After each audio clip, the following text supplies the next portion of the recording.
तो जब तुम इन दो कंपाउंड्स को मिक्स करोगे तो बनेगा। सर, मैं आई गो टू टॉयलेट। ये लो, चले मूतने साहब। ब्रेक में नहीं जाते बनता क्या? वो सर ब्रेक में अजीब सी चीजें होती है टॉयलेट में। ये क्या? ये बैटल तो बड़ी खतरनाक लग रही है। चड्डा, मैं तुम्हें चुनता हूँ। चड्डा चड्डा चड्डा चड्डा एक रॉक टाइप पोकेमॉन जिसका बाप ऑटो चलाता है और ये भाटे मार के लोगों के सर फोड़ देता है। पागल सा कहीं का। ये चड्डा को कैसे हराएगा? हाँ, अब इसको क्या होगा? पापे, मैं तुझे चुनता हूँ। पापे पापे एक पंजाबी गैस टाइप पोकेमॉन जो कि मूली का पराठा खा के इतनी जहरीली ठुस्सी मारता है कि पूरी दुनिया खत्म हो जाए। पापे एटॉमिक गैस ठुस्सी। चड्डा चड्डा क्या करूँ? मुझे नहीं पता भाई, मेरे तो बीवी बच्चे हैं।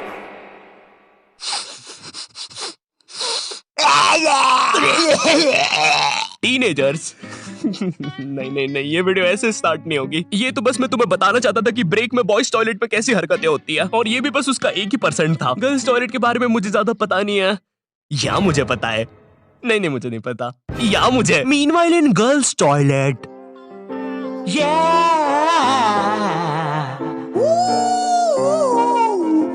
ये कहानी है गर्ल्स टॉयलेट के पीछे की। जी हाँ दोस्तों, गर्ल्स टॉयलेट जहाँ लड़कियाँ सुपर हीरो बन के थर की बुड्ढों को बचाती है।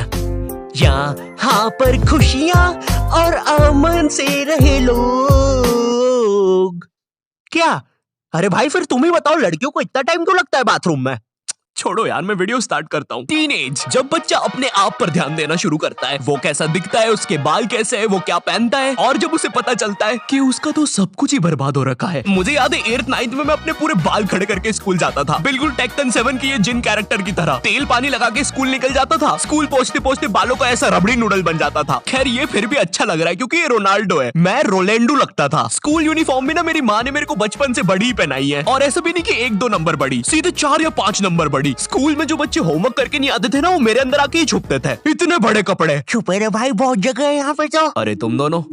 आप कौन हो? अरे मैं पापे हूँ। पापे? अब तू तो 4 दिन से लापता है ना, हमने बाहर तेरे पोस्टर्स देखे। 4 दिन? मुझे तो यहाँ पे 40 साल बीत चुके हैं। देखो इसकी यूनिफॉर्म के अंदर टाइम बहुत तेज चलता है। बाहर भली 4 दिन ही हुए होंगे, लेकिन यहाँ मैंने 40 साल जी लिया है। मैं जब अंदर आया था मैं भी तुम्हारे बराबर का ही था। माँ को देखे आज 40 साल हो चुके हैं।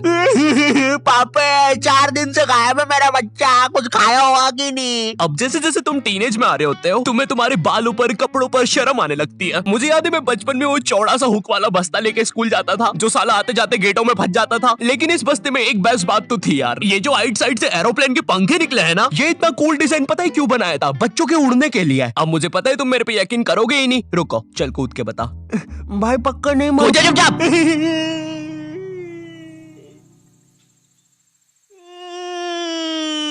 मैंने तो बोले। अरे बाप रे, अब तो लाइट चली जाएगी, मुझे अपना फोन चार्ज पे लगाना चाहिए। टीनेज में ना तुम्हें तुम्हारी इमेज की बहुत ज्यादा परवाह होती है, लेकिन तुम्हारे माँ बाप को उससे घंटा फर्क नहीं पड़ता। उनके लिए तुम अभी भी रात में छुप के सूखा बॉर्नविटा खाने वाले बंकू हो।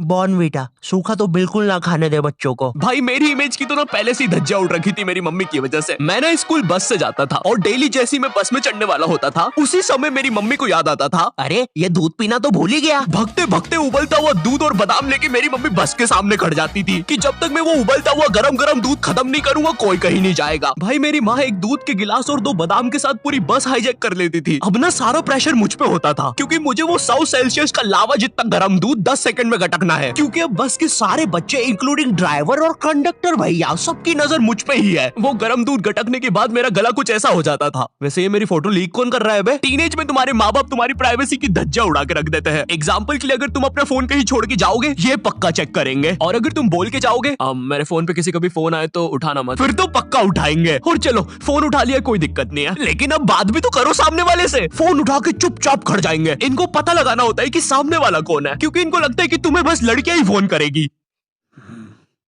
हेलो, ये कौन लड़की फोन कर रही है तेरे को? अरे मम्मी आकाश है, ध्यान से सुनो। तो इसकी आवाज लड़की जैसी क्यों आ रही है? क्योंकि दिमाग में लड़की घुसा के रखी है आपने, और लड़की बोल के उसकी अलग बेइज्जती मार रहे हो। क्या सच में मेरी आवाज इतनी लड़की जैसी है? कहीं मैं सच में तो लड़की नहीं? बहुत हो गया, अब मैं अपनी शक्तियों का गलत इस्तेमाल करूंगा। और इसी तरह आकाश ने अपनी शक्तियों का गलत इस्तेमाल शुरू कर दिया। बेबी एक बार फिर से बोलो ना प्लीज ना। रिचार्ज करवाओ ना सोना बाबू। विंगाडियम लेवियोसा। सुनो सुनो, मेरी सारी जायदाद मेरी बेबी के अकाउंट में डाल दो। और हाँ, 253 का रिचार्ज। 256 का बाबू। 256 का रिचार्ज भी कर दे। हो गया सर, हो गया। काउंटर मत तोड़ो हमारा, हो गया। बेबी बेबी बेबी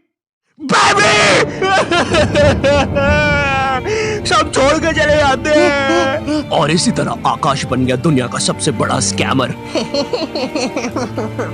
ये ऐसे क्यों हंस रहा है? मुझे क्या पता, शायद जो नशे अभी हम करने वाले हैं उसने पहले ही कर लिए होंगे। तो तेरी गर्लफ्रेंड नहीं है फिर? नहीं है, बोला तो सही। ठीक है जा। वैसे एक सेकंड, नशे के बारे में क्या बोला तू? अगर तुम अपने फोन की तरफ देख के इतना सा भी मुस्कुरा दोगे ना तो इन्हें लगेगा तुम अपनी गर्लफ्रेंड से बात कर रहे हो। और चलो मान भी लेते हैं अगर मैं अपनी गर्लफ्रेंड से बात कर रहा हूँ तो मैं मुस्कुराऊंगा क्यों? अरे भाई वो गर्लफ्रेंड है मेरी, जोकर थोड़ी ना। अरे अरे नहीं नहीं। ओए सुरेश, क्या तुम्हें ये नाव वापस चाहिए? अंदर आओ।